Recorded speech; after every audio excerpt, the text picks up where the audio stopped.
La reforma enviada por el aún presidente de México, Andrés Manuel López Obrador, y respaldada por Claudia Sheinbaum, propone diferentes modificaciones relacionadas con los ministros de la Suprema Corte de Justicia de la Nación, como la eliminación de la primera y segunda sala del máximo Tribunal de Justicia y reducir a 5 magistrados la conformación del Tribunal Electoral del Poder Judicial de la Federación. Sin embargo, la controversia se centra en que los ministros, magistrados y jueces sean elegidos a través del voto directo y popular. Mientras la oposición insiste en que se deben realizar cambios profundos a la reforma al Poder Judicial, Morena y aliados se niegan a abandonar la idea de la elección a través del voto de los ciudadanos. ¿Cuál es el estado de cosas del Poder Judicial? ¿La reforma propuesta por la Cuarta Transformación contribuye a solucionar los problemas del mismo? Esto y más en Lo Marginal en el Centro. Hoy, en Lo Marginal en el Centro, hablamos acerca de la reforma al Poder Judicial. Para discutir ampliamente sobre el tema nos acompaña Maciel Salazar. Ella es maestra en Derecho por la Universidad de Vanderbilt en Estados Unidos, maestra en Derecho Internacional y Derechos Humanos por Flaxo, especialista en amparo por la Universidad Panamericana y actualmente es profesora del posgrado de la Facultad de Derecho de la UNAM y del Centro de Estudios Jurídicos Miguel Carbonell. Colaboró también en la Suprema Corte de Justicia en México. Bienvenida a Lo Marginal en el Centro, Maciel, gracias por estar aquí. Muchas gracias, Aquiles, es un gusto. También el gusto es nuestro, desde luego. Está con nosotros Everardo Lara Covarrubias, él es maestro de Ciencias Jurídicas por el Instituto Nacional de Ciencias Penales, INACIPE. Es abogado por la UNAM, miembro de la Defensoría Nacional de los Trabajadores y activista social. Maestro Everardo, gracias por regresar a Lo Marginal en el Centro. Gracias, Aquiles, por la invitación. Creo que podemos empezar brevemente. Creo que la reforma al Poder Judicial ha sido objeto de debate y ha enconado los ánimos políticos de la gente. Desde algún espectro ideológico, desde el oficialismo, mejor dicho, se le considera nada más y nada menos que el bálsamo para acabar con la corrupción de los jueces, la democratización popular de la justicia, el documento que va a terminar con todos los problemas. Y por otro lado, la oposición la considera el mayor artefacto que atenta contra nuestra democracia, un ataque central a la división de poderes y más o menos la puerta de entrada a la dictadura. Para analizar concretamente el contenido de la reforma judicial sin caer en discursos hiperbólicos o escatológicos, diseccionaremos de qué se trata, cuáles son sus objetivos, qué se propone, su capacidad para resolver los problemas inveterados del Poder Judicial. Bienvenidas todas y todos a Lo Marginal en el Centro. Quiero comenzar, Maciel, preguntándote, porque se ha hecho Vox Populi, los problemas profundos del Poder Judicial. ¿Cuáles son los principales problemas que tiene el sistema judicial mexicano? Claro que sí, Aquiles, con muchísimo gusto.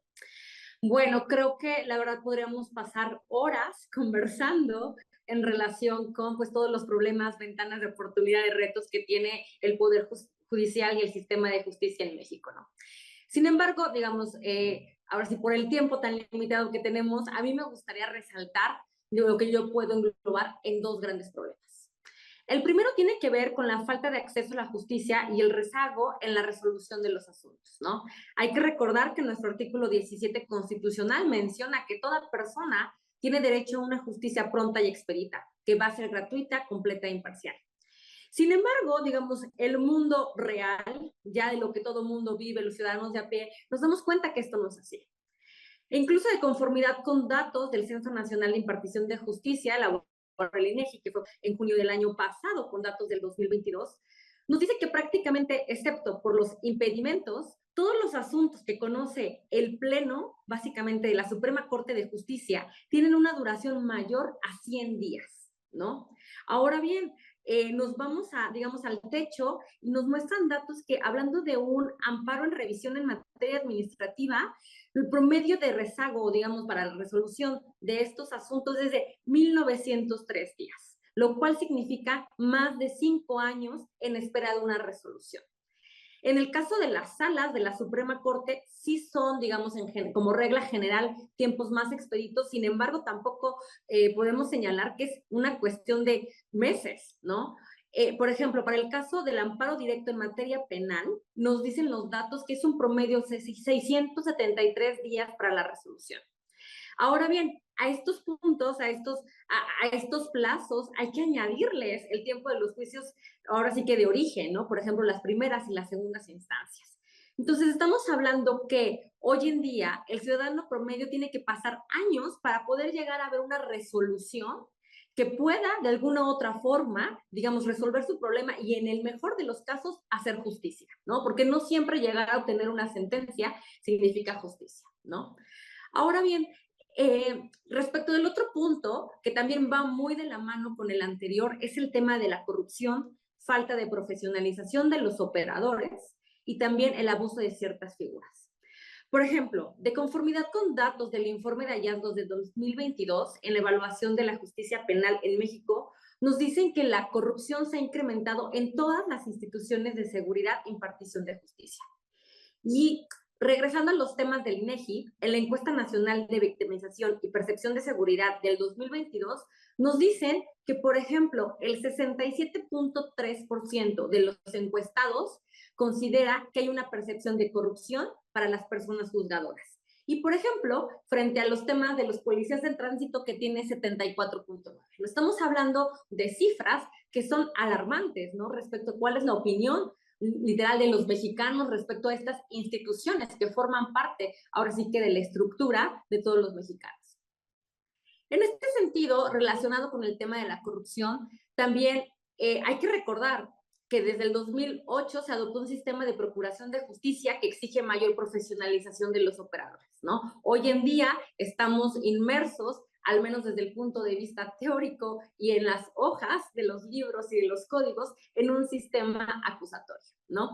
Sin embargo, vemos que todavía se da un gran abuso de las figuras de lo que es el arraigo y la prisión preventiva oficiosa, ¿no? Hoy en día vemos que existen en la Corte Interamericana de Derechos Humanos, como es el caso de Daniel García Rodríguez contra México en el 2023, o la de Sean Bastle en 2022, que indican ya abiertamente que México tiene una responsabilidad internacional por el abuso de estas figuras. Eso significa que si bien, digamos, en el papel, en blanco y negro, se ha transitado a mejores prácticas, en la realidad seguimos arrastrando estas figuras, ¿no? Entonces, esto también, digamos, se convierte en ciertos obstáculos para el acceso a la justicia, ¿no? Y poder llegar justo a buen puerto. Y ya nada más para concluir y darle la palabra al maestro Everardo, pues esto lo vemos, por ejemplo, en los documentales que hace un par de años ya fueron publicados en relación con presunto culpable y también el de duda razonable, ¿no? Como hoy en día el sistema de impartición de justicia tiene tantas fallas, hay mucha precariedad que se traduce justo en injusticias, en todo lo contrario que es para su finalidad. Entonces, en este sentido, digamos, como les mencioné, hay muchos otros temas, no estoy diciendo que reduzcamos los problemas del sistema judicial y del Poder Judicial en estos, pero para mí, digamos, son como de los más relevantes y que nos duelen más como mexicanos. Sí, desde luego creo que en la sociedad mexicana hay un rechazo a esto último que decías, a la figura de la prisión preventiva oficiosa, como una suerte de castigo generalmente a las personas con menos recursos, que es mucho más fácil aplicarles esta figura. Y creo que en ese sentido, maestro Everardo, quería preguntarle también, en el ánimo mismo de intentar observar la problemática de la reforma al Poder Judicial, ¿cuáles considera usted que son los principales problemas del Poder Judicial en este país? ¿Cómo no, Aquiles? Mira, yo creo que el diagnóstico oficial es en buena medida acertado, el diagnóstico. Las medidas que propone son desacertadas desde mi punto de vista. Es cierto, como lo dice la maestra Berenice, la cantidad de problemas que padece el sistema judicial mexicano, incluso algunos datos que pueden ilustrarlos. En el índice global de impunidad de 2020, de 59 países analizados, estamos en el segundo lugar con más impunidad. No se castiga en México el delito, o se castiga en índices muy pequeños. De acuerdo con la organización Cero Impunidad, el 1.2% de los delitos son los que se investigan y los que llegan a esclarecerse. En 2021, en la encuesta nacional de victimización y percepción sobre seguridad pública,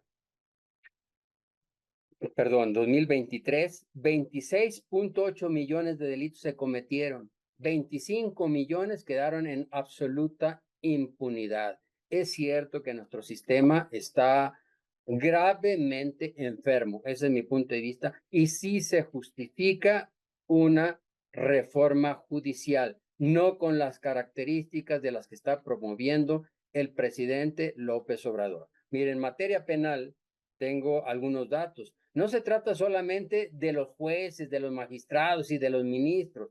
El presidente López Obrador ha convertido, bueno, en sus mañaneras, uno de los blancos principales han sido los ministros de la Suprema Corte. Pero en realidad el sistema de justicia y de seguridad en el país no empieza por ahí. Desde el policía que te detiene arbitrariamente, desde cuando tú acudes a la fiscalía, que no integran correctamente las carpetas de investigación, cuando para que avance tu asunto tienes que soltar dinero. O sea, digamos que las fiscalías, la Defensoría Pública es pues una institución completamente con muy pocos recursos. O sea, digamos, los problemas son gravísimos. Eso es lo que genera que el ciudadano de a pie, el ciudadano común y corriente, no tiene confianza en sus órganos de justicia. Simple y sencillamente dicen, bueno, es que no va a pasar nada,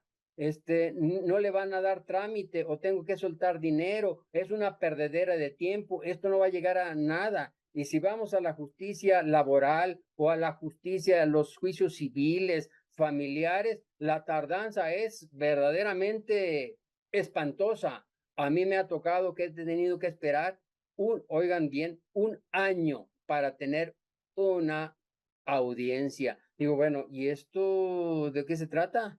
¿No? Por lo tanto, yo creo que sí es necesario una reforma, no con las características que está promoviendo el gobierno, pero de que es necesaria y no solamente de los jueces como se propone, de todo el sistema de justicia integral que abarque a todas las instancias, y de esto la reforma no dice nada. Se limita a los puros jueces, magistrados y ministros.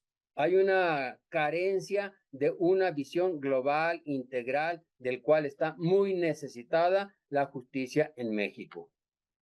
Me parece muy bien que cierre con esta parte porque precisamente quiero que este segundo bloque hable acerca de qué es lo que propone la reforma al Poder Judicial, la Cuarta Transformación. Es decir, cuáles son los elementos que propone reformar y cuáles son las características de la reforma que propone el presidente y que se propone y que se va a discutir.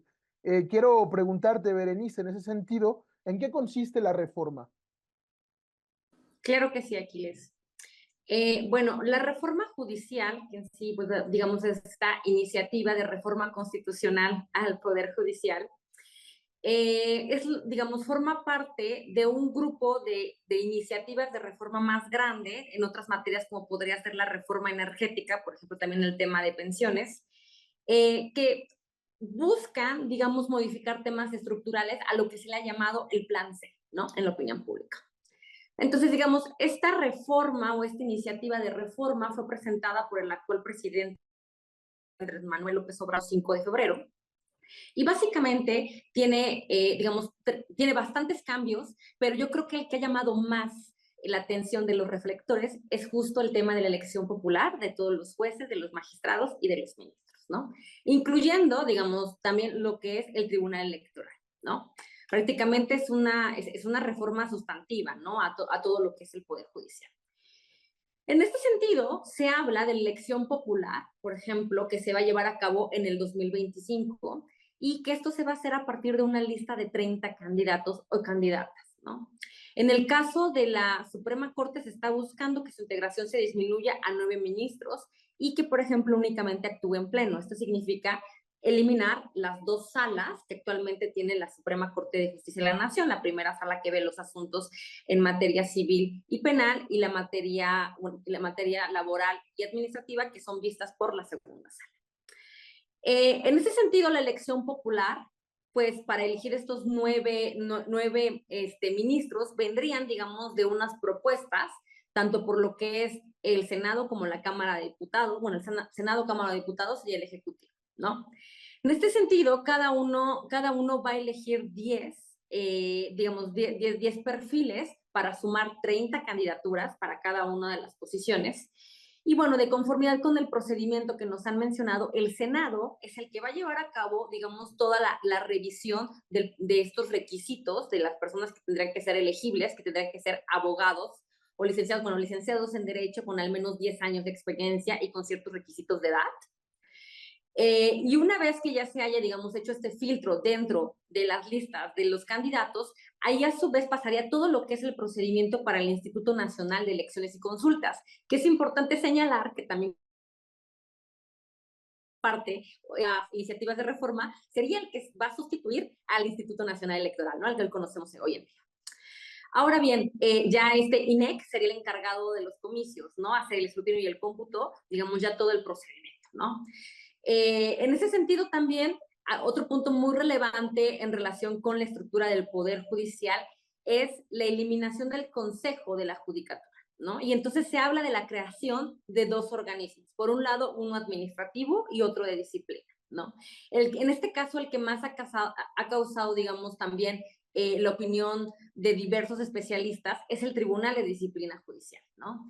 Sobre todo porque este tribunal va a contar con facultades bastante amplias, tanto de investigación como de sanción para los y las juzgadoras, ¿no? Entonces, en este sentido, se trata, digamos, de un solo cuerpo colegiado que va a tener, digamos, va a ser juez y parte, ¿no? De alguna forma, por así verlo.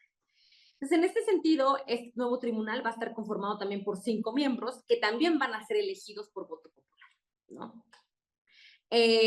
Otro de los puntos importantes también es el tema de la facultad de invalidar leyes.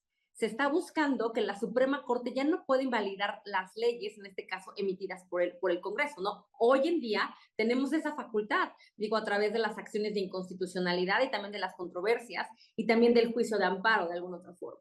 Entonces, en este sentido, se está buscando, digamos, limitar esas facultades para el control constitucional por parte de esta Suprema Corte, ¿no? Digamos, esos creo que pueden ser, desde mi punto de vista, los puntos más relevantes de esta reforma. Sí, creo que ha quedado bastante claro cuáles son los elementos que se buscan reformar desde esta iniciativa presentada por el presidente. Y maestro Berardo, sobre el punto anterior usted mencionaba que era necesaria una reforma para el Poder Judicial, que la propuesta que hacía esta reforma, quizá a pesar del diagnóstico correcto, no hablaba de medidas deseadas. En ese sentido, quería preguntar qué es lo que reforma esta reforma, valga la redundancia, y también por qué las medidas implementadas no serían deseables, según su perspectiva, para el Poder Judicial actual. La radiografía que hizo la maestra Berenice me parece muy correcta y eso me permite abordar algunos otros aspectos. Mire, se habla de que va a haber una elección por parte del pueblo de ministros, magistrados y jueces. Se oye bastante atractivo, retóricamente es bastante atractivo. Algunas gente hasta se entusiasman. Ahora sí vamos a elegir a nuestros juzgadores. Bueno, esa manera de plantearlo, para mi manera de verlo, entraña una gran falacia. ¿En qué radica la falacia? voy a centrarme en 2 o 3 puntos. Uno, ¿quién va a postular? Este es un punto bastante importante. ¿Quién va a postular? Va a postular el presidente de la República. Va a postular el presidente de la República o la presidenta, el inquilino de Palacio. Va a postular el Senado, bueno, el Congreso de la Unión, donde tiene mayoría morena. Esa es la realidad. Llamemos a las cosas por su nombre y digamos cuáles son sus consecuencias reales. La experiencia de estos 5 años nos lleva a que el presidente, obviamente, promueve, además, a lo mejor dice, tengo derecho a ello, a proponer a destacados morenistas. O sea, Morena proponiendo desde la presidencia de la República. En el Congreso de la Unión, también donde ellos tienen mayoría. También Morena. 10 la presidencia para la Corte, 10 la presidencia, 10 el Congreso de la Unión y otros 10 por la Suprema Corte de Justicia de la Nación, que de acuerdo con la nueva integración también va a ser de Morena. Entonces, ¿dónde está la elección del pueblo? Le dejan a elegir sobre los que le van a proponer. O sea que la baraja que le van a poner al pueblo realmente escoge a uno de los elementos de Morena. Una de las grandes críticas de los que se han señalado es que el Poder Judicial debe ser uno de los 3 poderes y los poderes entre sí deben de controlarse, debe haber pesos y contrapesos para que no se caiga en una dictadura. Pero ahora, y lo que estamos viendo, con esta reforma y con el resto del paquete de reformas que presentó el presidente de la República el 5 de febrero, lo que se quiere es justamente centralizar el poder. Lo que se quiere es concentrar en un grupo que actualmente ocupa pues los principales puestos de poder. Luego entonces que me digan que eso va a ser ahora la libre decisión del pueblo y que el pueblo va a elegir a sus juzgadores. Bueno, no, a mí me parece que eso es una visión embellecida de lo que está planteado en la reforma. Además, he de decir que es un cambio radical. Están planteando cambiarse, digamos que uno dice, bueno, pero es que antes también se cambiaba y también intervenía el presidente y también intervenía el Senado. Correcto, nada más que ahora, de golpe, y después de la reforma, piensan quitar a todo el Poder Judicial Federal 1,686 cargos. De acuerdo con esto, y todo parece indicar que por ahí va, como dicen ellos, por ahí va, la reforma va en el 2025 tendríamos elecciones extraordinarias en todo el país para cambiar todo el Poder Judicial y morenizarlo. Y uno dice, y ahora va a haber contrapesos. Ahora los nuevos juzgadores electos van a ser una garantía del ciudadano frente a los abusos del poder, pero si es a quien le van a desver su nominación. Me decía un compañero, un amigo, oye, si yo cumplo sobradamente los requisitos para ser ministro de la Suprema Corte, soy mayor de 35 años, tengo un título de más de 10 años, llevo más de 2 años de experiencia profesional, tengo más de 1 año viviendo aquí y no he sido secretario de Estado, ni fiscal de la República, ni fiscal del Estado. Dice, sí, le digo, sí, pero te falta un requisito, el fundamental, el básico. Necesitas que te proponga el presidente de la República, el Senado morenizado o la Corte morenizada. O sea, tu posibilidad de ser ministro es 0. Pero entonces, la verdad es que no se está favoreciendo la división de poderes, ni se está favoreciendo la independencia, sino el sometimiento. Pensemos en uno de los nuevos juzgadores de cualquier nivel. Va a dictar una sentencia, va a dictar una resolución. ¿Y en qué está pensando? Sobre todo si piensa reelegirse. ¿Cómo les va a caer mi resolución allá en Palacio? Porque yo quiero que me reelija. Y para reelegirme necesito el voto de calidad. Necesito quedar bien con alguien. Ya sabemos con quién. Y en esto, el proyecto de reforma que se está analizando es el que presentó el presidente López Obrador, ¿no? Algunos dicen que la presidenta virtual, la presidenta electa, Claudia Sheinbaum, que va a meter algunos cambios, ¿no? Le concede el beneficio de la duda, pero necesitamos una reforma integral que modifique las procuradurías para que realmente integren correctamente las carpetas de investigación, para que haya recursos. Bueno, me decía un agente del Ministerio Público Federal, mira, no me lo vas a creer, pero en mi agencia no tenemos ni papel. Tengo yo que llevar de mi bolsa el papel. Y yo me he topado con que luego los servicios periciales, pues no alcanzan. Verdaderamente da vergüenza ajena. Hay algunas agencias que uno dice, ay, está bien que seamos pobres, pero es que la austeridad llega a matar los elementos de justicia. Luego entonces no estamos promoviendo acabar con la corrupción, no estamos promoviendo la independencia de los poderes, no estamos acabando con la dependencia respecto al poder público. Y bueno, entonces, ¿qué estamos haciendo y qué es lo que realmente estamos buscando? Yo tengo mi punto de vista y no quiero comprometer a la maestra Berenice con algo que no puede. Para mí está muy claro, esta y otras reformas, el grupo que ahorita está en el poder, pues quiere aventarse otros 70 años como el PRI, quiere crear los instrumentos para aferrarse y que de ahí nadie lo quiten. Va para abajo los integrantes de la Suprema Corte de Justicia de la Nación. Van para abajo y bueno, serán sustituidos los tribunales colegiados de circuito, los jueces de distrito y la sala superior y las salas regionales del Tribunal Electoral del Poder Judicial de la Federación.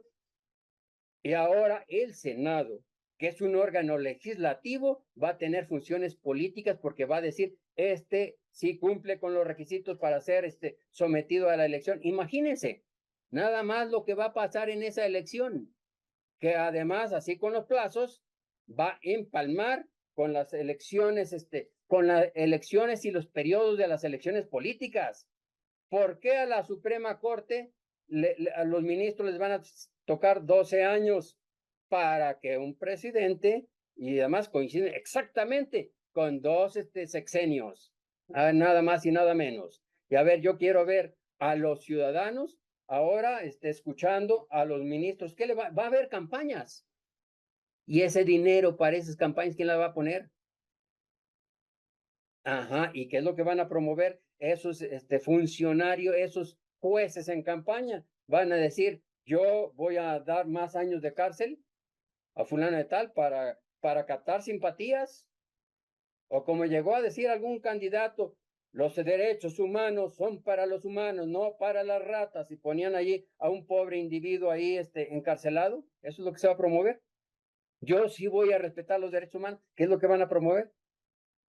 ¿Dónde quedó pues la profesionalización? ¿Dónde quedó pues los exámenes de oposición? Porque ahora pues conocimos todos las declaraciones del señor presidente diciendo que lo importante es el 90% de lealtad y el 10% de experiencia. No estoy inventando otros datos. Ahí están, ¿no? Y cuando él dice honestidad, leemos claramente, quiere decir partidarios de Morena, partidarios míos, de mi grupo. Así es que no es una reforma moralizante, no es una reforma, no es la que necesita el país, es la que necesita Morena para aferrarse con uñas y dientes al poder de la República. Y eso no es lo que necesita el país. El sistema de justicia está enfermo, pero con ese remedio se va a agravar.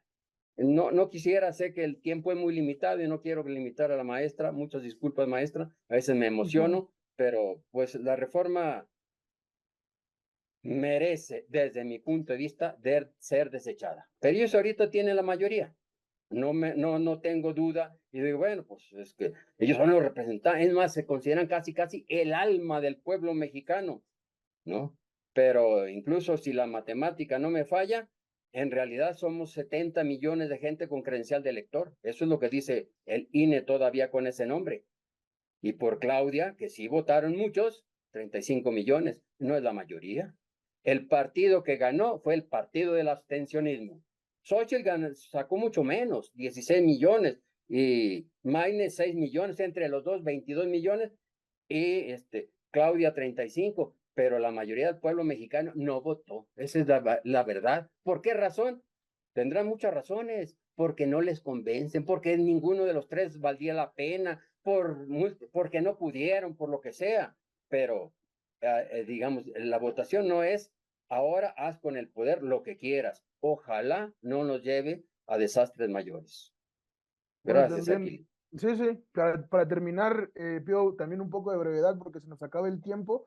Para terminar, quería preguntar, sobre todo, la forma en cómo cierra maestro Gerardo me permite también volver a preguntar. Maciel, ¿esta reforma resuelve algunos problemas del sistema judicial o qué se necesita para mejorar el sistema judicial de este país? Muchas gracias, Aquiles. Coincido con el profesor Everardo en el sentido de que necesitamos una reforma judicial, sí, sin embargo, como está diseñada esta, no está, digamos, atendiendo realmente la enfermedad del Poder Judicial, ¿no? En este sentido, me gustaría señalar que evidentemente constitucional y al derecho comparado, vamos a ver que la elección popular, aunque se escucha bastante sexy, por así decirlo, es una forma de vender, realmente no es algo que está diseñado para el Poder Judicial. Entonces, digamos que este elemento, simplemente el básico, digamos, el más estructural de la propia reforma, creo que es algo que tendría que modificarse, ¿no?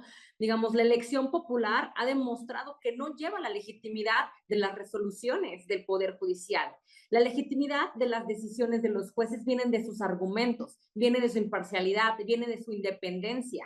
Y justo esa independencia también es frente al poder ejecutivo, frente al poder, en este caso legislativo, que como ya nos mencionó muy bien el licenciado Everardo, pues realmente van a tener, digamos, bastante injerencia en todo el procedimiento de designación o de elección, en este caso de los jueces, magistrados y ministros, lo cual hará que realmente haya cuotas políticas, haya favores políticos que se tengan que pagar en algún momento dentro de la función judicial, ¿no? Entonces, en este sentido, creo que pareciera que la medicina que están tratando de darle al Poder Judicial más bien va a ser una eutanasia para realmente dejarlo sin vida y llevarlo realmente a un lugar donde no queremos, ¿no? Entonces, en este sentido, yo enfatizaba al inicio el tema de la profesionalización, el hecho de tener voto popular, creo que no nos lleva ahí, quita el equilibrio, en este caso, de la división de poderes y también de la independencia judicial que es necesaria.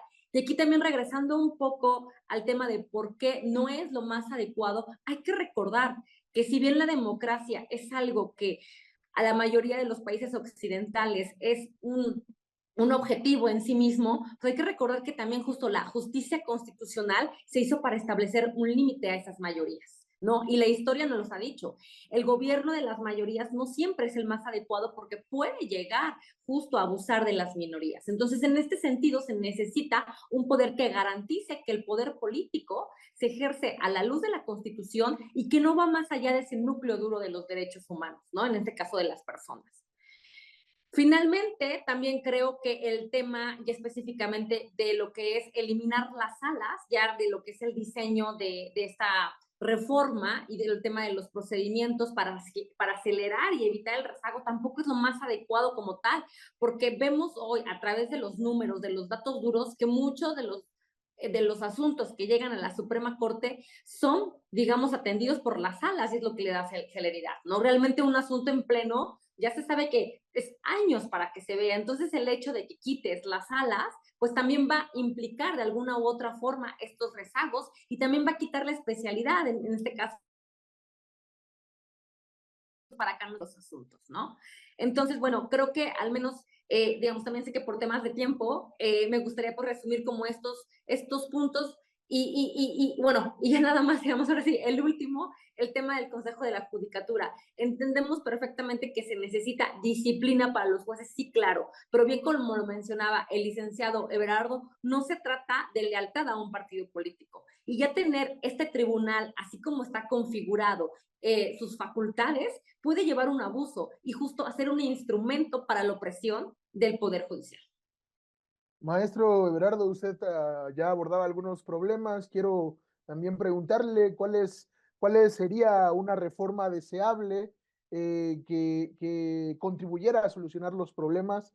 ¿Qué medidas son urgentes que permitan una mejora y una solución para la impartición de justicia? ¿Cómo no, Aquiles? Bueno, mira, desde mi punto de vista, tiene que reformarse el sistema de justicia integralmente, desde las policías, realmente para que el ciudadano no sea detenido arbitrariamente, las fiscalías, para que no te fabriquen delitos, ese es un hecho. La verdad se requiere invertir en recursos humanos, recursos financieros, para que los juzgados no tengan que diferirte. Bueno, está bien tu audiencia, pero vente dentro de 5 meses.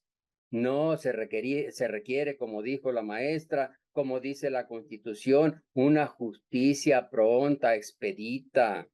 La verdad, hay algunos aspectos que uno dice, bueno, ¿y quién va a estar en desacuerdo con que se acabe la corrupción? Nada más que no combate la corrupción. No, es el argumento, es el pretexto. Sí requerimos que la judicatura, que los jueces, que los tribunales realmente sean independientes, porque, pues no ahora, realmente lleva mucho tiempo cuando el poder público está incómodo con algún juzgador, pues ahí viene, les manda a la UIF, a la Unidad de Inteligencia Financiera de la Secretaría de Hacienda, le manda a la FGR y ahora sí que no me vengan a decir que son independientes.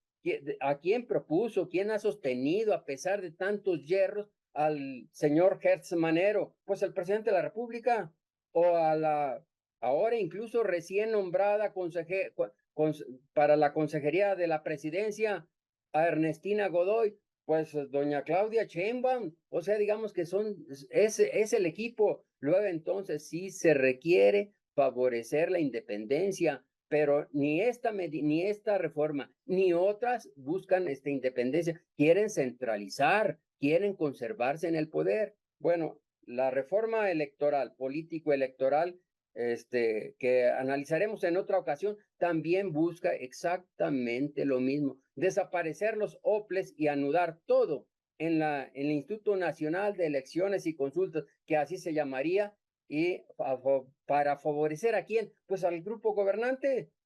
Alguien puede pensar, bueno, pero si ganó las elecciones, tiene derecho a eso. Pues no, porque yo no creo que los mexicanos dijeran, mira, te doy cheque en blanco y cambia la constitución de pe a pa. Eso es peligroso. Desde mi punto de vista es peligroso. No, ahora, no están cerrados los caminos. Si el gobierno que dentro de 3 meses se va a inaugurar, que encabeza la doctora Claudia Sheinbaum, quiere seguir con las imposiciones, porque a las reformas no les cambia ni una coma. Ahorita están realizándose o se van a empezar a realizar los foros, los mentados parlamentos abiertos, pero incluso el presidente de Morena, presidente de la Comisión de Puntos Constitucionales de la Cámara de Diputados, que va a ser la Cámara de Origen, dice, bueno, los foros son para oír, no para debatir. Bueno, el mensaje está muy claro. El mensaje está muy claro. Y yo espero que el nuevo gobierno no siga punto por punto los dictados del señor que ya se va para su rancho, del señor Andrés Manuel López Obrador. Sí, pues muchas gracias. Son varios los temas que en lo marginal en el centro hemos tratado que tienen que ver con esta cuestión de la justicia.